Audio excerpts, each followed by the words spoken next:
Hola, estimados alumnos de nuestra clase de instrumentos en modalidad a distancia. Seguimos trabajando ahora con una nueva temática ya para esta semana, con la idea de que ustedes se vayan preparando también conforme las lecturas han estado ustedes también revisándolas. Mm, Y sobre todo, pues bueno, que empecemos a caminar ya hacia la construcción de un instrumento con un poco más de forma. Hemos estado conversando acerca de la historia de la medición, hemos conversado también un poco acerca de la ética, los aspectos morales, digamos un poco los peligros y las ventajas de utilizar la medición en psicología. Y ya ha llegado un momento en el que nos estamos acercando ya, digamos, al mes de septiembre y hay que empezar a trabajar más en la construcción como tal de nuestro instrumento. Para eso vamos a ver este siguiente tema que está asociado con cómo se realizan los reactivos o los ítems que vamos a utilizar para nuestro instrumento. Les recuerdo que el instrumento que vamos a generar en esta materia está basado en lo que conocemos más como el instrumento tipo Likert o una escala de tipo Likert, que es la manera en la que más habitualmente, digamos, podemos medir de manera práctica los aspectos psicológicos que más nos interesen. Así que vamos a irnos un poco como en la revisión de los reactivos, los ítems o lo que ustedes antes llamaban las preguntas que se van a colocar en este tipo de instrumentación. Así que pensando, colegas, siempre que vamos a desarrollar un instrumento de tipología Likert o de tipo Likert, en donde los reactivos tendrán que ser calibrados o llevados a la redacción cuidando que empaten con este tipo de instrumento. Por ahí en su lectura del libro de Sampieri, seguramente ya ustedes estuvieron revisando también qué es lo que nos sugiere Sampieri acerca de tanto la tipología de reactivos o los tipos reactivos como otro elemento que vamos a ver también esta semana, que ya tienen ustedes que ir generando su plan de medición. Vamos a seguir un poco como la propuesta que nos hace Sampieri, que nos advierte que cuando creamos instrumentos tenemos que estar también como muy atentos a tener un plan, una especie como de vista de pájaro, como vista de helicóptero de nuestro proyecto de trabajo.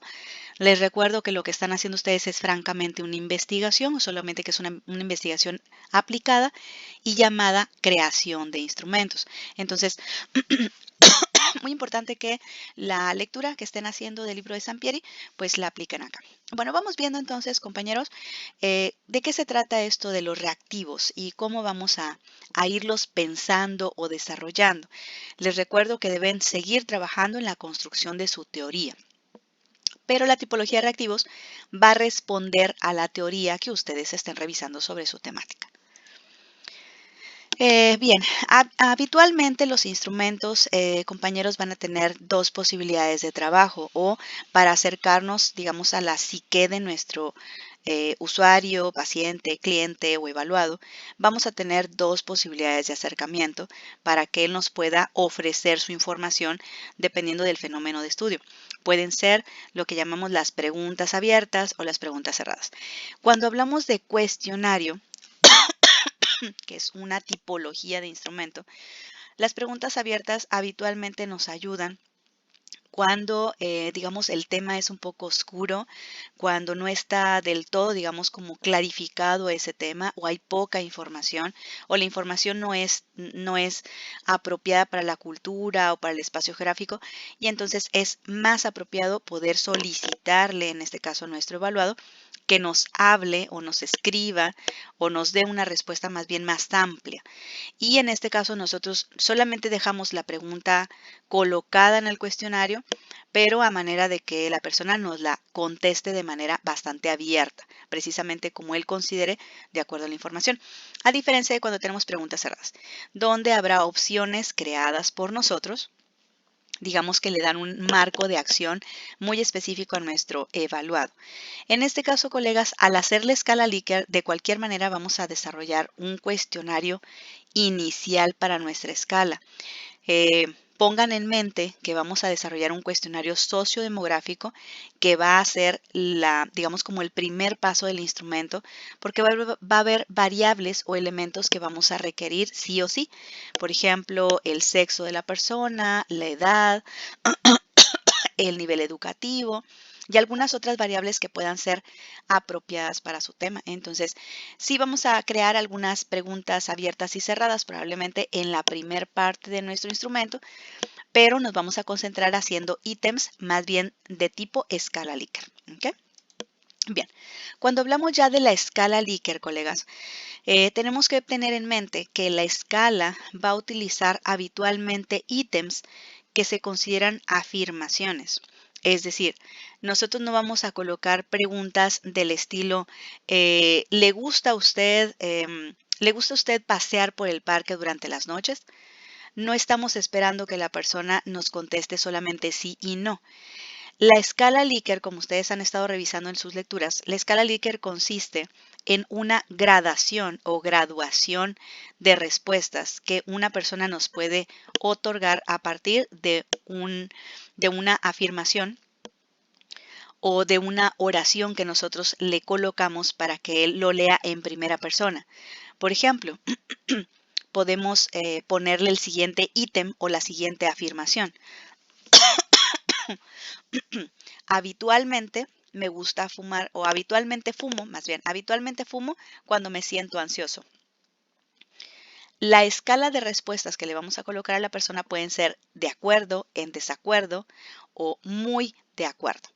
Es decir, le vamos a ofrecer digamos, una variedad de respuestas para que la persona pueda elegir aquellas que empaten mejor con su, digamos, sensación interna.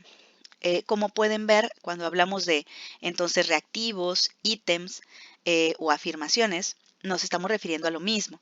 Y son estas frases que colocamos dentro del escalamiento Likert y para la cual la persona va a tener, como bien dice aquí, 3, 5 o 7 posibilidades de categoría de respuesta.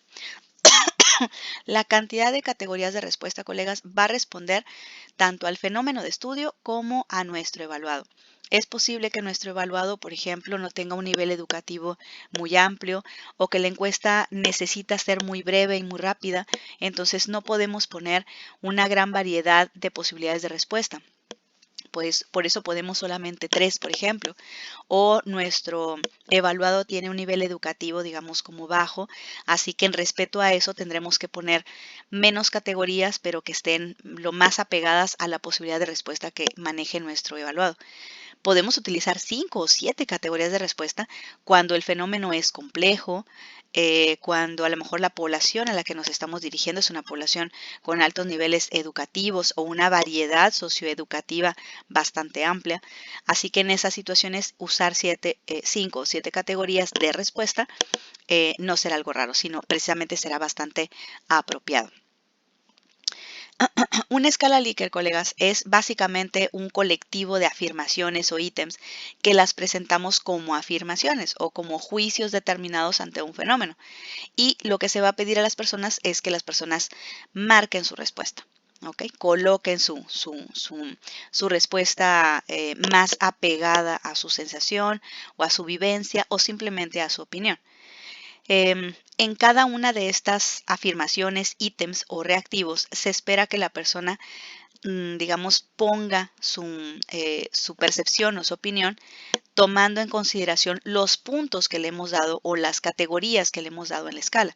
La intención es que la persona elija aquella que empate mejor con su condición personal, con su momento de vida o con el fenómeno estudiado. La escala Likert, colegas, vuelvo, es un tipo de instrumento muy noble, se ha utilizado desde hace bastante tiempo, casi desde el momento en el que se construyen ciertos elementos de revisión psicológica a través de instrumentos. La escala Likert ha estado presente. En los últimos años, quizá de finales de los 90 hacia acá, muchas condiciones cognitivas asociadas con la opinión o con la expresión de la opinión de las personas se valora a través de la escala Likert, porque las opciones de respuesta, que si bien son predeterminadas por ustedes, dan la posibilidad en esa graduación de respuestas, se da la posibilidad de que la persona alcance a alguna de las respuestas que encaje mejor con él mismo. Entonces, en ese sentido, la escala Likert es bastante noble para acercarse a las, digamos, condiciones psíquicas de las personas. De hecho, como dice aquí, colegas, en este slide, la escala Likert lo que intenta es medir la actitud. Es decir, cuál es la postura de aceptación o rechazo que tiene una persona hacia algún fenómeno. Digamos que es una posición, como dice aquí, o una predisposición que se aprende hacia algún evento, persona, situación, etcétera.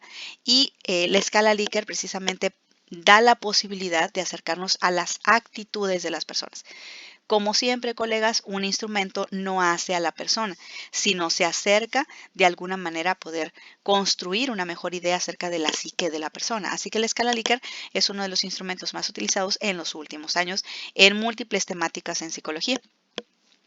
Les estoy poniendo acá algunos ejemplos de cómo se ven los ítems que se colocan en un escalamiento Likert.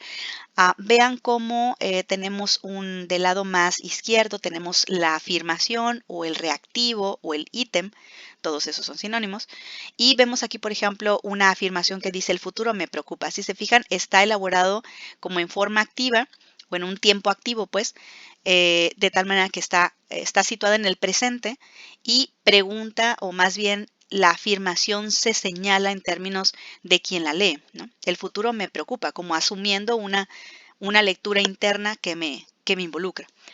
Vean cómo en las posibilidades de respuesta hay hasta 5 categorías. Y vean cómo aparecen las palabras siempre o nunca, como en los extremos, y en las partes medias aparecen otras opciones, digamos, como graduadas, ¿no?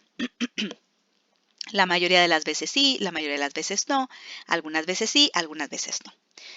Las opciones de respuesta, colegas, también van a estar manejadas en relación al fenómeno que les esté interesando y obviamente otra vez en relación con lo que estemos, digamos, como planteando para el nivel educativo que tengan las personas que van a contestar.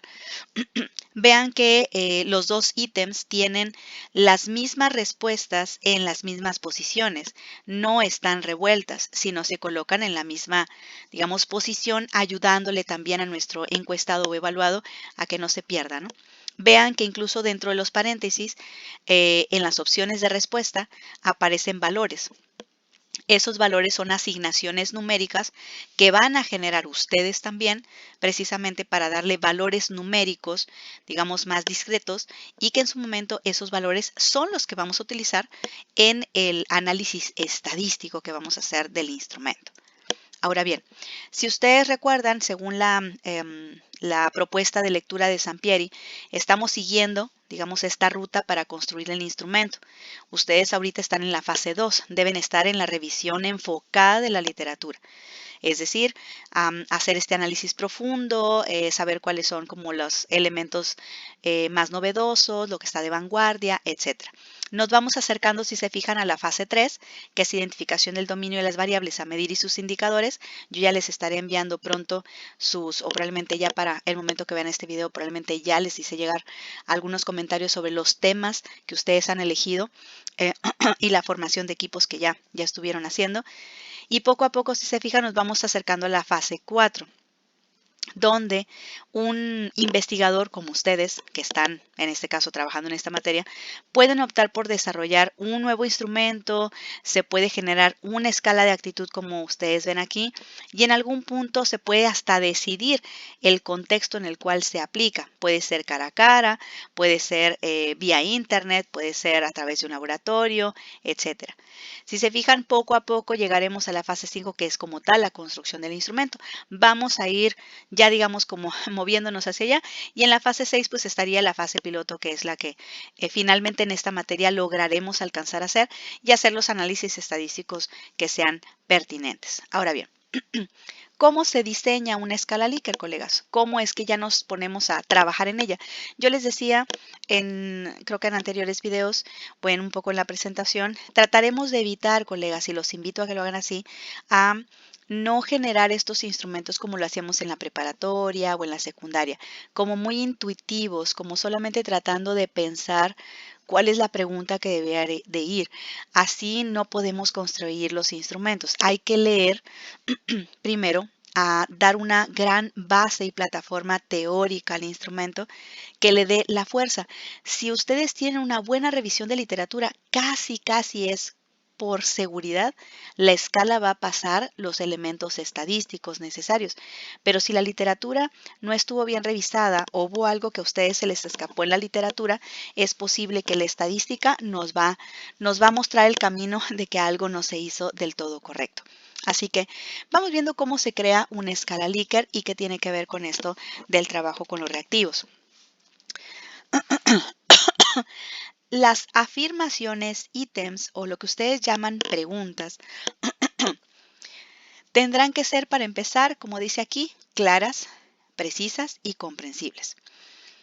Cada uno de ustedes como equipo tiene un interés determinado y lo vamos a aplicar en personas determinadas.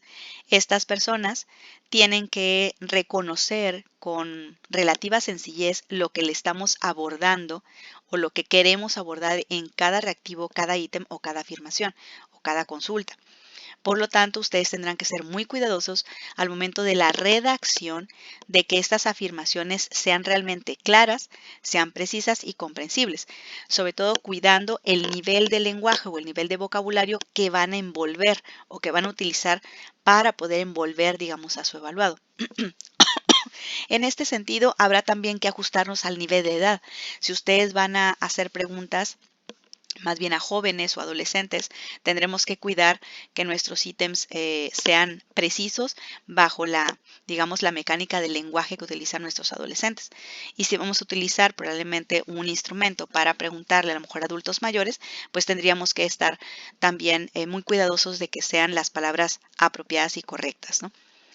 Dice, es aconsejable que las personas sean lo más breves posibles porque las preguntas largas suelen resultar tediosas, toman más tiempo y pueden distraer al participante. A lo que nos referimos con esto, compañeros, es que ustedes tendrán que cuidar que el ítem o el reactivo o la afirmación no sea extremadamente corta, que no se entienda lo que se está consultando, pero tampoco extremadamente larga, porque tendríamos este problema en donde las personas ya no nos estarían contestando lo que necesitamos, sino precisamente estarían respondiendo al largo de la pregunta. De esa forma es posible que algunos de nuestros evaluados incluso contestaran solamente como no sé o neutral, ¿no? O sea, no nos darían realmente más información. Así que también por el otro lado se espera que ustedes desarrollen afirmaciones o preguntas o consultas o ítems que sean del largo necesario. En ocasiones quizás se tenga que hacer el diseño de alguna pregunta más amplia, de 2 renglones tal vez, o un renglón bastante amplio, pero en la medida de lo posible habrá que cuidar que estas preguntas o estas afirmaciones realmente pues no se desvíen de lo que necesitamos. Un poco enlazado con el punto anterior, colegas, los ítems o las afirmaciones deben formularse con un vocabulario simple, directo y familiar para los participantes. Eso va a favorecer muchísimo que realmente sí les contesten hasta el final la encuesta. No pueden incomodar a la persona encuestada ni ser percibidas como amenazantes y nunca esta debe sentir que se le enjuicie. Debemos inquirir de manera sutil. Vean que este es un fenómeno también muy crucial en la elaboración de instrumentos, compañeros, porque si nosotros tenemos que hacer preguntas complicadas o digamos un poco difíciles de tratar por la población, en este punto es donde está el secreto. La idea es hacerlo de manera sutil, cuidadosa. Si ustedes tienen que preguntar, por ejemplo, a la persona, imagínense que están haciendo, no sé, un instrumento eh, quizá para sexoservidoras, por ejemplo, y ustedes tienen que preguntar algo como acerca de las parejas sexuales o del uso, por ejemplo, de un anticonceptivo determinado. Finalmente habrá que cuidar la forma en la que hacemos la consulta o la pregunta para que no termine siendo la persona sintiéndose o percibiéndose como criticada o enjuiciada. Dado que si eso pasa, es posible que la persona simplemente deje de contestarnos la encuesta y ya perdimos ese dato, ¿no? Entonces hay que ser muy respetuosos a través del lenguaje de que nuestro ítem no sea generado en el sentido de ese pequeño descuido, ¿no? Tenemos que pensar siempre en nuestro evaluado y que él esté cómodo. También lo importante que es no lastimar la psique de nuestro evaluado por el solo hecho de que nosotros tenemos que hacer un ejercicio. Eso tiene que estar también muy cuidado de parte de ustedes. Las preguntas deben referirse preferentemente a un solo aspecto o una relación lógica. Es decir, por ejemplo, ¿acostumbra usted ver televisión y escuchar radio diariamente? Expresa dos aspectos y llega a confundir. Esto de usar la Y, colegas, tratemos de disminuirla. No nos sirve, de hecho, habitualmente nos mueve, digamos, un poco el sentido de los ítems, porque la Y pues es una conjunción. Eso implica que se habla de una cosa y luego de otra. Como ven aquí, la intención es que ustedes eviten en lo posible em, quedarse, pues, quedarse con una especie de pregunta doble, ¿no? Si van a necesitar preguntar sobre una condición, pregúntenla en forma agotadora, digamos, o en forma abarcativa. ¿Acostumbre usted ver televisión? Nada más. Y dejar en otro ítem el acostumbre a escuchar radio diariamente, por ejemplo. Es decir, dejarlas por separado como dos ítems diferentes en vez de ponerlos juntos y que eso pueda confundir a su evaluado porque no sabremos qué nos está contestando. Si acostumbra a ver la televisión y a escuchar el radio de manera diferenciada, ¿no? En su respuesta. No sabemos a cuál nos está apostando, nos está expresando como su opinión. Las preguntas no deben de inducir las respuestas, colegas. Esto es muy importante. Significa que tendremos que cuidar que la redacción no involucre, por ejemplo, una redacción del estilo, de este estilo. Eh, este centro comercial, es bastante céntrico. Em, ¿Usted considera que el servicio de transporte público es el apropiado para poder traer a las personas a este centro comercial? Fíjense cómo la primera parte de la afirmación habla de cómo pues, el centro comercial está bien ubicado, ¿no? Y la segunda parte, que es la pregunta de si cree que el transporte público está, digamos, bien ubicado alrededor de este centro comercial, lo que estamos haciendo con las personas es que le estamos induciendo la respuesta al advertirle que el centro comercial es céntrico, pues. ¿Ok? O que está en el centro o en una buena posición. Ahí sin quizá darnos cuenta estamos induciendo o creando una respuesta que nosotros quisiéramos oír. Las preguntas no pueden apoyarse en instituciones, ideas respaldadas socialmente, ni en evidencia comprobada. Es también una manera de inducir respuestas. Si ustedes colocan en un ítem algo como em, la Organización Mundial de la Salud indica que en los últimos años la diabetes es una de las enfermedades por estilo de vida. Y luego hacen la afirmación, ¿no? Eh, usted Usted acostumbra hacer ejercicio durante las tardes o usted prefiere hacer ejercicio durante las tardes.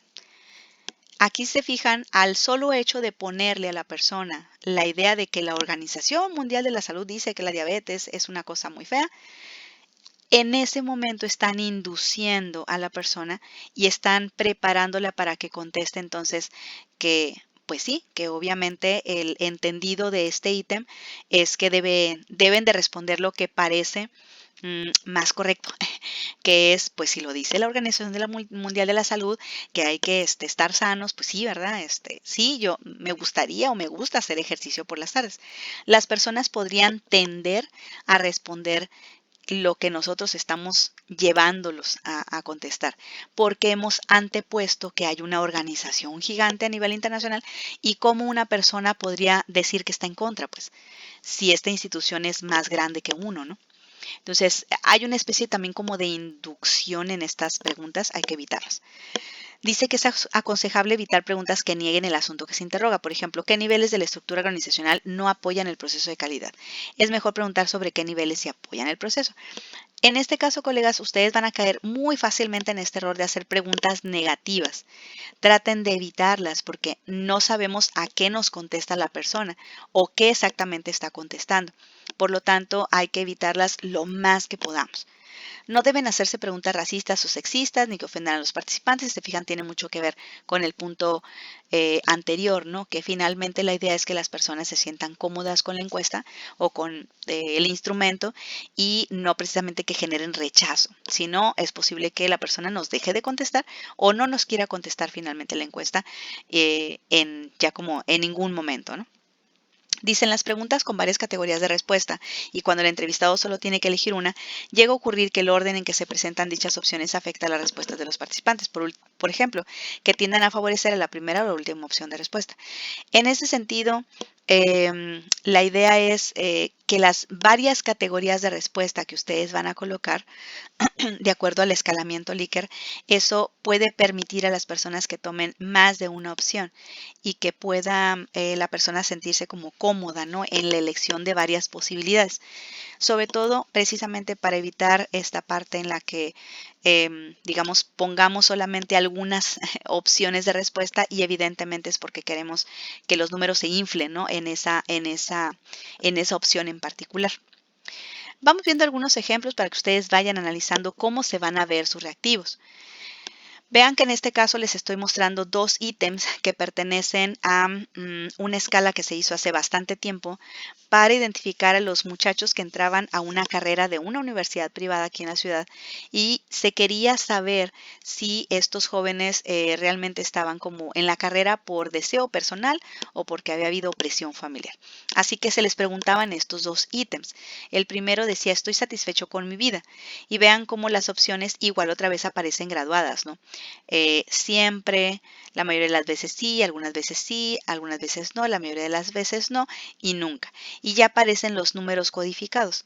Vean que en el segundo ítem dice, a mí me gusta mi propia manera de vivir. Hay las mismas opciones de respuesta, pero las encontramos revolvidas, las encontramos revueltas, ¿no? Está siempre, nunca, etcétera. Aquí la recomendación, colegas, es que esto evitemos que suceda.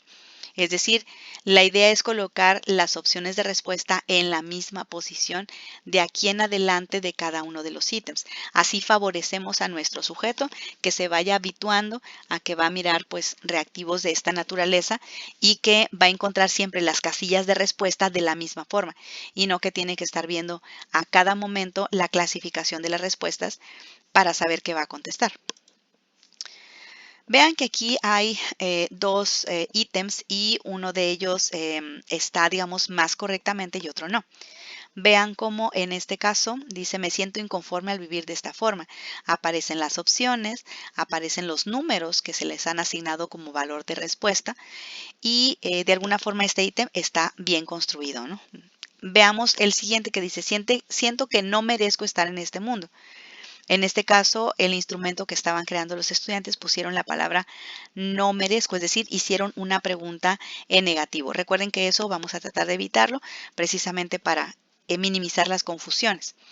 En este otro caso, colegas, si se fijan, tenemos ítems con solamente 3 opciones de respuesta y el primer ítem de la parte superior dice, la entrada a este centro de alto nivel profesional y técnico me pareció accesible. Y pues las personas pueden elegir su opción que más les parezca o se acerque a lo que piensan. Pero vean cómo está usando en este ítem de la entrada a este centro de alto nivel profesional y técnico, me pareció accesible. ¿Qué es lo que tenemos en este ítem como discutible, colegas? Que están usando una, digamos, como una organización o están usando algo que genera sesgo. Al decirle al evaluado la entrada a este centro de alto nivel profesional y técnico me pareció accesible, están casi diciéndole que debería de parecerles bien o deberían de estar muy en acuerdo que este centro es altamente preparado, pero porque en la frase misma, en la frase del lado derecho, ya está escrito. Es decir, estamos sugestionando, si se puede decir así, a nuestros evaluados a contestar que pues sí, que existe un alto nivel profesional. Lo mejor sería, probablemente como está la fórmula acá abajo, dejar el ítem sin esas palabras, simplemente valorar lo siguiente, la entrada al centro me pareció accesible. Es decir, mejor irnos sobre la información directa que, digamos, buscar información de tercero que no tenemos en nuestras manos. Estos son otros dos ítems de una encuesta sobre aborto que generamos hace tiempo para una universidad y para el Departamento de Salud Federal. Y vean cómo aparecen los ítems, digamos, algunos un poquito más largos, como el 12 o este 24, un poquito más cortos, pero si se fijan, están escritos de tal manera que abarquemos pues sí, en un renglón y un poco más la idea central. Vean cómo aparecen en las cajas debajo de cada ítem, aparecen ya las respuestas. Totalmente de acuerdo, en desacuerdo, totalmente en desacuerdo y la unidad central. Vean entonces cómo incluso dentro de los paréntesis de algunas frases que encontramos aquí, estamos observando que ya tienen número. ¿Ok? Vemos adentro del paréntesis que ya tiene un valor de 1 o un valor de 5. Eso quiere decir que en la propia encuesta ya se está numerando, ya se coloca valor matemático. Ya después veremos qué valor van a ponerle ustedes, pero habitualmente se utilizan estos numerales cortos de 1, 2, 3, 4, 5 para tener numerales que sean fáciles de manejar. Vean que el segundo ítem también es un ítem corto, se utilizan palabras que pueden ser identificadas por un médico, que es a quien se le aplicó esta encuesta, por ejemplo. Entonces, si se fijan, cuando dice profeso, mi negativa, o acá arriba, solicitar una interrupción, estamos utilizando como un lenguaje un poquito técnico elevado, pero es porque estos dos ítems van a parar precisamente en una encuesta con médicos, quienes tendrán que calificar cómo participan ellos en las circunstancias de aborto. Vemos entonces aquí en el segundo ítem, otra vez si se fijan, las respuestas están colocadas exactamente simétricas como gemelas, así lo tienen que organizar ustedes. Si se fijan, el punto 1 está exactamente pues en esa posición, el puntaje de la respuesta del 5% está totalmente en desacuerdo y el resto pues se ajustan dentro de digamos, de la mitad de opciones de respuesta. Hasta aquí vamos dejando este punto, colegas. Espero que ya con la redacción también, perdón, con la lectura que ustedes están haciendo del libro de Sampieri, pues se puedan ayudar un poco más. Y también en esta sesión les dejaré un video cortito sobre su plan de medición y cómo tienen que empezar a llenarlo. Sigan leyendo, colegas, sobre sus temas y nos vemos pronto por esta vía.